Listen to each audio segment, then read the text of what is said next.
Fedi Pilor, Guru Asuransi, 18 Oktober 2024. Selamat Hari Asuransi Indonesia yang bertepatan pada hari Jumat ini. Ya.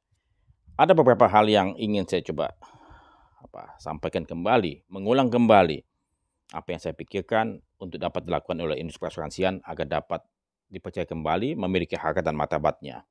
Yang pertama adalah terus melakukan edukasi. Ya, lakukan edukasi secara terus-menerus, tiada henti.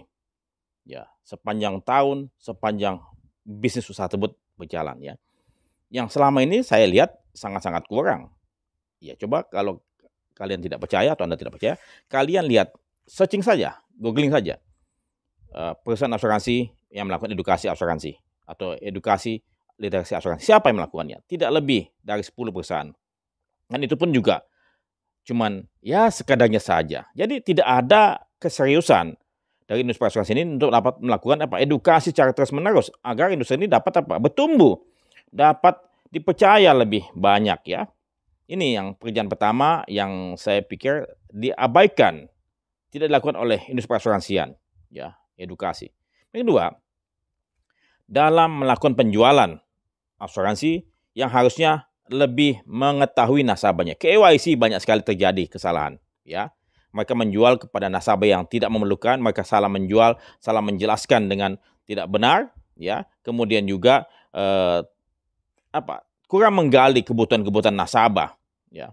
Jadi banyak yang terjadi mis-selling, khususnya produk unit link ini, ya. Dan perusahaan jenis asuransi umum pun juga banyak sekali terjadi kesalahan. Karena kenapa? Kompetensi para pemasar, para praktisi yang di frontline tersebut sangat minim sehingga mereka melakukan kesalahan. Atau mungkin juga saya nggak tahu, disengaja atau tidak ya, dibuat sedemikian rupa supaya terjadi kesalahan. Alhasil kalau kata misalnya terjadi kesalahan, ditudinglah nasabah yang melakukan pengisian SPAJ ataupun SPP yang tidak benar, ataupun menyampaikan informasi yang tidak sahih ataupun tidak valid. Jadi penjualan yang tidak benar karena pelatihan yang tidak memadai, ya, KYC-nya tidak benar, dan kemudian ada intensi yang tidak benar juga yang saya tenggarai beberapa, ya. Itu masalah KYC. Kemudian masalah pelayanan klaim. Ya, pelayanan klaim yang saya lihat, mohon maaf nih teman-teman di perasuransian ya. Kalau kalian menjual asuransi itu begitu mudahnya, begitu manisnya, begitu bahagianya kalian melayani nasabah. Tetapi saat nasabah mengajukan klaim, kita semua lari tunggang langgang, kabur, melarikan diri, menyembunyikan kepala. Ya, seakan-akan kita tidak siap melayani klaim mereka. Kalau kita tidak siap melayani klaim mereka, jangan jadi insan perasuransian. Karena insan perasuransian harus memang tidak bisa lepas dari klaim. Ya, kalau misalnya Anda tidak suka dengan klaim, Anda keluar dari industri ini. Ya, jadi kalau dengan adanya klaim, itu membuktikan kita dapat memberikan janji kita dengan baik. Itu adalah golden moment yang kita mesti bisa gunakan untuk dapat membuktikan kita punya janji. Kalau asuransi tanpa klaim itu bukan asuransi. Ya. Klaim yang selama ini saya lihat banyak sekali teman-teman di industri asuransian yang sengaja mencari cara untuk dapat menekan nilai klaim, bahkan menolak klaim. Ya, saya tidak usah sebut nama perusahaannya. Saya beberapa kali menjadi saksi ahli di industri asuransian, baik itu pro kepada perusahaan asuransi maupun pro juga kepada broker. Ya, banyak sekali hal-hal yang tidak pas dalam hal ini mengenai klaim asuransi.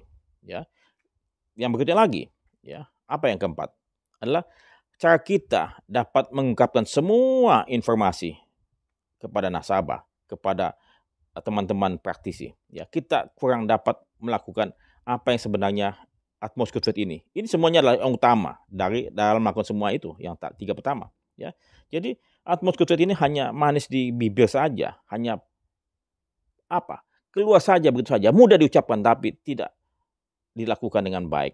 Ya, banyak sekali praktik-praktik yang tidak benar, ya, yang perlu diluruskan. Tapi memang saya ingin koreksi sedikit, lebih banyak yang baik, ya, lebih banyak yang baik dibandingkan yang tidak baik di industri asuransi ini. Tapi kemudian yang tidak baik itu yang keluar sebagai sebagai getah, sebagai empedu, sebagai racun, ya, dalam industri asuransi ini. Nah, oleh sebab itu kita yang baik-baik, kita yang benar, kita sebaiknya angkat bicara, kemudian dapat bisa memilah-milah, kalau perlu bikin blacklist persons dalam industri asuransi ini. Supaya apa? Supaya tidak lagi industri ini kita tidak kotor lagi, ya, kita bersihkan dari hal-hal yang membusuki kita dari dalam, ya.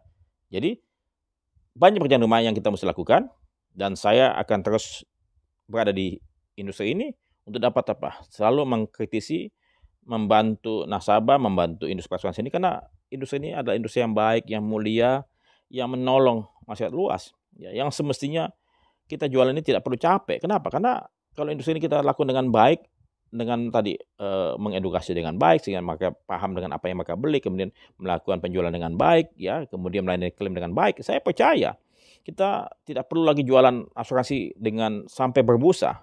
Nasabah yang akan datang ke tempat kita untuk membeli membeli ulang, mereferensikan kepada mereka punya apa, relasi, keluarga dan segala macam. Industri asuransi ini baik.